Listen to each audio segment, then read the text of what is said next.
ధర్మ జిజ్ఞాసులకు శుభాశీస్సులు. ఈరోజు నేను చెప్పబోయేటటువంటి అంశము ఇది చాలా ఉత్కృష్టమైనటువంటిది. ప్రతి ఒక్కటి ఉత్కృష్టాలే చెప్తున్నాను అనుకోండి. అది శ్రద్ధాభక్తులతో ఆచరించేటటువంటి వాడు ఆనందంగా, అయ్యా అంత అద్భుతమైన ముహూర్తం కదా, నా భాగ్యం కదా, ఈ అద్భుతమైన ఈ ముహూర్తంలో ఈ పుణ్య తిథి నాడు నేను జీవించి ఉన్నానే అంటే ఇది అనుష్ఠానం చేయటానికి నాకు ఎంతటి భాగ్యమని భావిస్తాడు శ్రద్ధ కలిగినటువంటి వాడు. ఇది కార్తీక అమావాస్య యొక్క శుభదినం.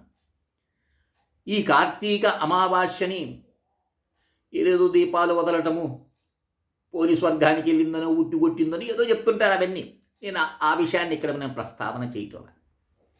కార్తీక అమావాస్య ఎలాంటి శుభదినము అంటే ఈ జాతినంతటికి కూడా ఏకత్తాటి మీద తీసుకొచ్చి ప్రపంచవ్యాప్తంగా ఉన్న అనేకమైన మతములు అన్నీ కూడా ఏకైక సిద్ధాంతానికి శిరస్సు వంచి పాదాభినందనం చేస్తున్నటువంటి ఏకైక గ్రంథము భగవద్గీత. ఏ ఉపన్యాసమైనా, ఏ పీఠాధిపతి అయినా, ఏ మఠాధిపతి అయినా భగవద్గీతలోని ఒక్క శ్లోకాన్నైనా సరే ఉపమానంగా చెప్పకుండా ఉపన్యాసం ముందుకు వెళ్ళదు. అది సమస్త ఉపనిషత్తుల యొక్క సారాంశం. అట్టి ఉత్కృష్టమైనటువంటి గ్రంథం ప్రపంచవ్యాప్తంగా అనేకమైనటువంటి మత గ్రంథాలు ఉన్నాయి. కానీ భగవద్గీతను మాత్రం మత గ్రంథం అని అనేదానికి ఆస్కారం లేదు. అది విశ్వ మానవాళికి మార్గదర్శకమైనటువంటి ఉత్కృష్టమైనటువంటి అట్టి ఉత్కృష్టమైనటువంటి గీత జన్మించినటువంటి దినము కార్తీక అమావాస్య. ఇక్కడ మీ అందరికీ ఒక్కసారిగా గొంతులో ఎలక్కైబడినట్టుంటుంది. అదేమిటండి, ఏదో విచిత్రమైనటువంటి విషయాన్ని మీరు ప్రస్తావన చేస్తున్నారు అని అంటారు. మార్గశిర మాసము శుక్లపక్షము ఏకాదశి కదండి గీతా జయంతి అని. ఆ విషయానికి ఇక్కడ నేను వస్తున్నాను. కానీ యావత్ ప్రపంచం అదే చేస్తుంది. ఎందుకంటే సత్కర్మలు చేసేటటువంటి వారు వేళ్ల మీద ఉంటారు. ఇష్టానుసారంగా చేసేటటువంటి వారు కోట్ల కొలిది ఉంటారు. దానికి కారణము ఉంటుంది, దీనికి కారణం ఉంటుంది. మార్గశిర మాసంలో చేసేటటువంటి శుక్లపక్ష ఏకాదశి రోజు చేసే గీతా జయంతి దానికి కారణం ఉంది. ఆ రోజు సంజయుడు ధృతరాష్ట్రుడికి వినిపించినాడు. దాన్ని గీతా జయంతిగా చేస్తారు కొందరు. కానీ స్వయంగా పరమాత్ముడు ముఖ కమలము నుండి వెలువడినటువంటి ఆ వాక్కు, ఆ వాక్ ప్రవాహము, ఆ వాక్ గంగ, అది కార్తీక అమావాస్య అని నిఖచ్చితగా శాస్త్రాలు చెప్తున్నాయి. సుమాన్ నేనేదో కల్పించి చెప్తున్నానని మాత్రం ఊహించొద్దు. మీకు ఇక్కడ నేను ప్రమాణం చూపిస్తున్నాను. ఇది ఎలా ప్రమాణము అంటే, భీష్ముడు యుద్ధం చేసింది ఎన్ని రోజులండి? మహాభారతంలో భీష్ముడు యుద్ధం చేసింది ఎన్ని రోజులు? 10 రోజులు యుద్ధం చేసినాడు. 11వ రోజు పడిపోయినాడు.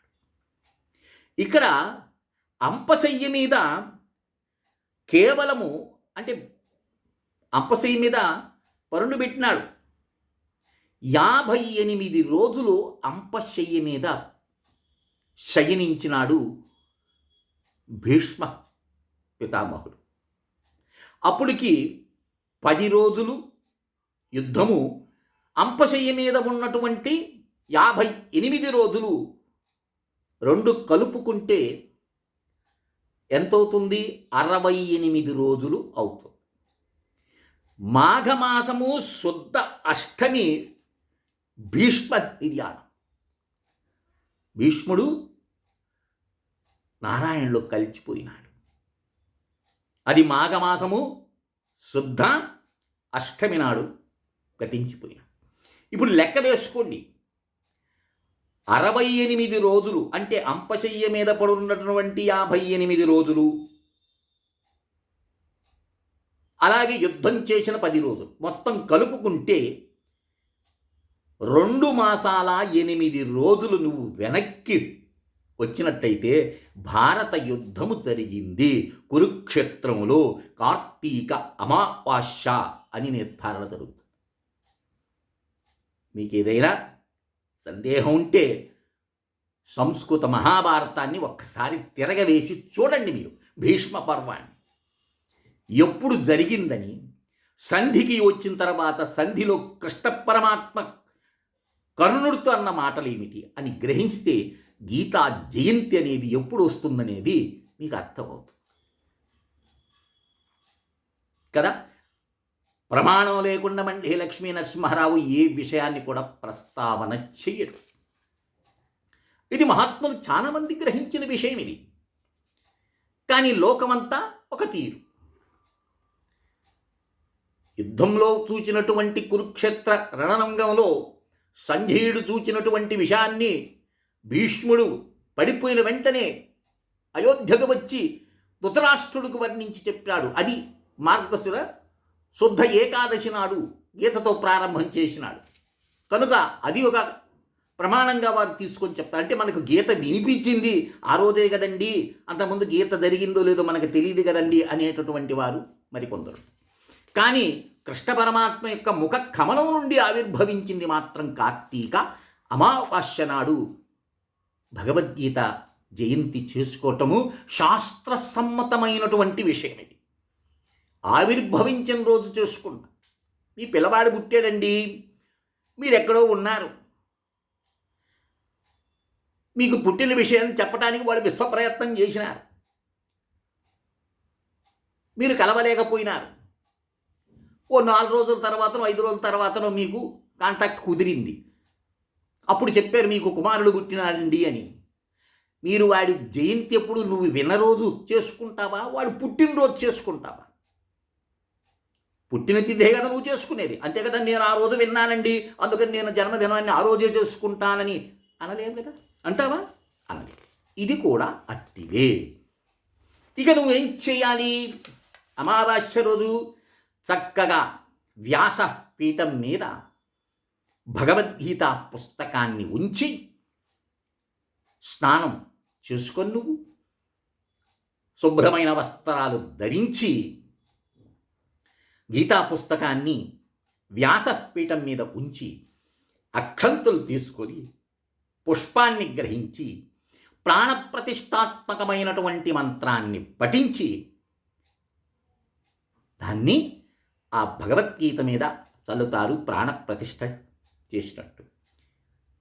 ఓం వక్త్రాణి పంచధ్యానీహిం పంచాధ్యాయాననుక్రమాతు దశాధ్యాయాగాం భుజైశ్చైకాం ఉదరం ధే పదాంభుజేం ఏవమష్టాదశాధ్యాయే వాంగ్మయీం మూర్తిరీశ్వరీం జానీహిం జ్ఞానమాత్రేణ మహాపాతకనాశనీం. ఈ మంత్రాన్ని చదివి అక్షంతలు పుష్పం గీత మీద చల్లుతారు. ఎందుకంటే మహాపాతక నాశిని, కలియుగంలో ఒక్క గీత ఒక్కటి చాలండి నీ గీతను మార్చిస్తుంది. గీతాశ్రవణాశక్తో మహాపాపాయతోపి వా వైకుంఠం సమాప్నోతి విష్ణునా సహమోధతే అని మనకు వరాహ పురాణం చెప్తుంది. గీతను నిరంతరం అధ్యయనం చేసినావనుకో నీ జన్మధన్యం. ఇక నువ్వు ఏ శాస్త్రాలతో సంబంధం లేదు, ఏ వేదపారాయణ చేయాల్సినటువంటి అవసరమే లేదు. వేదపారాయణం ఇప్పుడు మనకు వేదధ్వని వినిపిస్తుంది కానీ వేదానుష్ఠానంగా నడుచుకునేటటువంటి వారి సంఖ్య అతి స్వల్పంగా ఉంది. వేదం నేర్చుకొచ్చినటువంటి వారు సంపాదన విషయంలో పరుగులు తీస్తున్నారు కానీ వాడు ఉద్ధరించినట్లు కానీ లోకాన్ని ఉద్ధరించినట్టు కానీ అతి స్వల్పం మంది తప్ప అన్యులు కూడా భుక్తి కోసం ఉపయోగించుకుంటున్నారు. ఇది మీకు కఠినంగా అనిపిస్తుంది, వాస్తవం ఇదే జరుగుతుంది. కనుక అలా ప్రాణప్రతిష్ఠ చేయబడినటువంటి గీతా పుస్తకాన్ని తీసుకుని షోడశ ఉపచారములు చెయ్యాలి. ఏమని? ధ్యానం చేయాలి, ఆవాహన చెయ్యాలి, ఆసనము, పాద్యము, అర్ఘ్యము, స్నానము, వస్త్రము, యజ్ఞోపవీతము, గంధము, అక్షంతలు ఇలా చేసి గీత అష్టోత్తర శతనామావళి ఉంది. దాంతో చక్కగా పుష్పాలతో స్వామిని ఆ గ్రంథాన్ని అర్చించి ధూప దీప నైవేద్యాలు సమర్పించి కనీసము 3 అధ్యాయాలు కానీ లేదా 6 అధ్యాయాలు కానీ నీ శక్తి కొలదు, లేదండి మేము 700 అధ్యాయాలు చదువుతాం, 700 శ్లోకాలు చదువుతామంటే మహాభాగ్యం. ఇంకొక విషయం చెప్పనా సుమా? అంటే ఇది అందుబాటులో ఎవరికి ఉండకపోవచ్చు. అందుబాటులో ఉన్నదనుకోండి, మీకు ప్రాంగణంలో లేదా మీ యొక్క సమీపంలో దగ్గరలో రావి చెట్టు ఉన్నదనుకోండి, ఆ రావి చెట్టు క్రింద గీతా పూజ చేసినా, అధ్యాయాలు పారాయణం చేసిన వారి ఫలితము అంతా ఇంత కాదు. ఎందుకంటే అశ్వత్థ వృక్షో అహం అన్నాడు. అశ్వత్థ వృక్షం స్వయంగా నారాయణుల స్వరూపుడు. అట్టి వృక్షం కింద కూర్చొని చేసే జపం కానీ, తపం కానీ, యజ్ఞం కానీ, దానం కానీ అనంతమైన పుణ్యాన్ని మనకు ప్రసాదిస్తారు. కనుక ఇలా భగవద్గీతను పుస్తకాన్ని షోడశ ఉపచారాలతో పూజ చేసి నైవేద్యం వసకి ఆర్పించి మంత్రపుష్పాన్ని సమర్పించి ఇవన్నీ మేము ఎలా చేస్తామని మాకు తెలియదు కదా అనొచ్చు. తెలీదా? కనీసం గీత పారాయణమన్నా చేయండి. అది తెలీదా? ఎత్ర యోగీశ్వర కృష్ణో ఎత్ర పార్థో ధనుత్తర తత్ర శ్రీ విజయో భూతి ధ్రువా నీతిర్మతిర్మమ. ఈ శ్లోకాన్ని ఒక 108 సార్లు జపం చేయండి, ఏకశ్లోకి భగవద్గీతని. ఇది కూడా చేయలేరా? కృష్ణనామాన్ని, అయ్యా నాకు చదువులేనటువంటి వాడని తండ్రి, నీ అర్చనాదులు చెయ్యలేను నాయన, నన్ను క్షమించి నాకు జ్ఞానాన్ని ప్రసాదించి నన్ను కాపాడు తండ్రి అని భయంతో, భక్తితో, శ్రద్ధతో నమస్కారం చేసి కృష్ణనామాన్ని జపించిన నీకు అట్టి ఉత్కృష్టమైన పుణ్యం లభించే తీరుతుంది సుమ. లేదు మేము చేస్తామండి, మాకు మీరు PDF పంపిస్తే ఆ గీతా అష్టోత్తర శతనామావళిని, పూజా విధానాన్ని మాకు అందిస్తే మేము చక్కగా చేసుకుంటాము అనేటటువంటి జిజ్ఞాసులు ఉన్నారే, వారు 9966690246 కాల్ చేయండి, మీకు అందించే ప్రయత్నం చేస్తా. ప్రతి ఒక్కరూ భారతీయుడు అన్న ప్రతి ఒక్కరు కూడా ఈ గీతా జయంతిని చేసుకోవాలి. భారతీయ యొక్క తత్వము, భారతదేశం యొక్క ఔన్నత్యము భగవద్గీత మీదనే ఆధారపడి ఉంది. కానీ అది ఈనాడు ఎట్టి దుస్థితికి గురిందో ప్రతి ఒక్కడు కూడా భగవద్గీత చెప్పి మాకు తెలుసండి, ఇంకా ఏదైనా లోతుకి వెళ్ళి చెప్పాలి కదా అంటారు. పిచ్చివాడా, ఈత రానివాడు లోతుకు వెళితే మరణిస్తాడే తప్ప పైకి రాడు. నీకు ఈతే రాదు, భగవద్గీత అంటే ఏందో తెలియదు, వారి చెప్పిన మాటలు ఎరి చెప్పిన మాటలు 4 విని ఇంకా లోతుకెళ్ళాలండి, ఇంకా లోతుకెళ్ళండి. ఎంత లోతుకెళ్తావు? ఈత వచ్చినోడు ఎంత లోతుకి వెళ్ళినా వాడు మళ్ళీ పైకి వస్తాడు. ఈత రానివాడు పోతాడా లోతుకి? వాడు ఒడ్డును ఉండే ప్రయత్నం చేయాలని ప్రయత్నం చేస్తాడు. మోకాళ్ళ నీతిలో నిలబడి ఏదో స్నానం చేసుకుని త్వరగా వచ్చేస్తాడు. లేదండి ఇంకా నేను లోతుకుపోతానంటాడా? ఈత వస్తే పోవచ్చు. ఫండమెంటల్గా నీకు గీత ఉద్దేశాన్ని, గీత యొక్క విషయాన్ని నేను కొంతగా గ్రహించి అంతా నాకు తెలుసు, అంత విన్నండి, నాకు ఇంకా లోతుగా కావాలనే ప్రయత్నం చేసేటటువంటి వాడిని ఏమంటారు మీరే? నా నోటితో నేను చెప్పటం సరైనది కాదు. కనుక కార్తీక అమావాస్య 1వ తారీఖు మనకు ఆ రోజు చక్కగా స్వామివారిని ఆరాధించి అమావాస్య 11:56 వరకు ఉన్నది. చక్కగా ఉదయం పూట ఈ కార్యక్రమాన్ని చేసుకోవచ్చు. అందులో ఆ రోజు అనురాధ నక్షత్రం కూడా ఉన్నది, దేవ నక్షత్రము. ఈ 2 కలిసి వచ్చినాయి కనుక కార్తీక అమావాస్య 1వ తారీఖు డిసెంబర్ 1, 2024 నాడు ఈ ఉత్కృష్టమైనటువంటి గీతా జయంతిని చేసుకొని అందరూ కూడా సుఖశాంతులతో వర్ధిల్లి గీతాజ్ఞానం లభించి ఉద్ధరింపబడతారని, ఈశ్వరానుగ్రహం లభిస్తుందని ఆశిస్తున్నా. 10 మందికి తెలియచేయండి. ఈ ప్రమాణాన్ని వారికి తెలియచేయండి. ఇది చాలా ఉత్కృష్టమైనటువంటి అమావాస్య నాయన అని మీకు తెలిసినటువంటి వారికి ఒక 2-3 చెప్పండి. మీరు ఏదో ప్రచారం చేయమని చెప్పడం లేదు నేను. ఓ 2కి చెప్పండి, ఓ 3కి చెప్పండి. ఆ రోజు గీతను పారాయణం చేస్తే అనంత పుణ్యం ఉంటుందంట. ఆ పరమాత్మ యొక్క అనుగ్రహం లభిస్తుంది. అనేకమైన పాపాలన్నీ కూడా ఒక్క గీత గీత గీత అని నామోచ్చరణ చేత సమస్తం కూడా మటుమాయమైపోతాయి అన్న విషయాన్ని వాడికి తెలియచేయండి.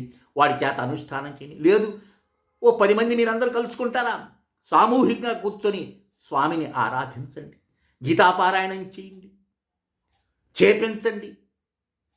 ఆ రోజు అందరూ కూడా ఈ యొక్క విషయాన్ని ప్రచారం చేసుకొని మీకు తెలిసిన వారికి, బంధువులకి, సోదరులకి, మిత్రులకి, ఆప్తులకి, ఆఖరికి శత్రువులకైనా సరే ఈ విషయాన్ని తెలియచేసి మాకేముందండి వినేసి పారేసినామని మాత్రం అనుకోవద్దు.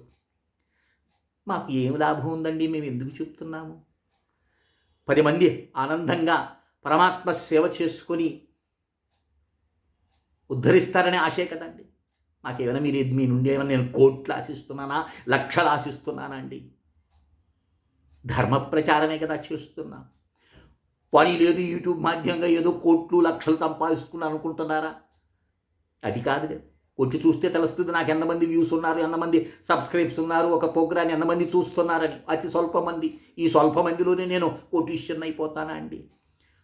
ఒక ప్రోగ్రాం చేసినప్పుడు నేను ఫోన్ చేయమంటే ఓ 4-5 కన్నా ఎక్కువ చేయరు. లేదు పూర్వం ఉన్నటువంటి వారు, గురుభావం కలిగినటువంటి వారు, శ్రద్ధాళులైనటువంటి వారు ఓ 5 మందో 10 మందో ఉన్నారు.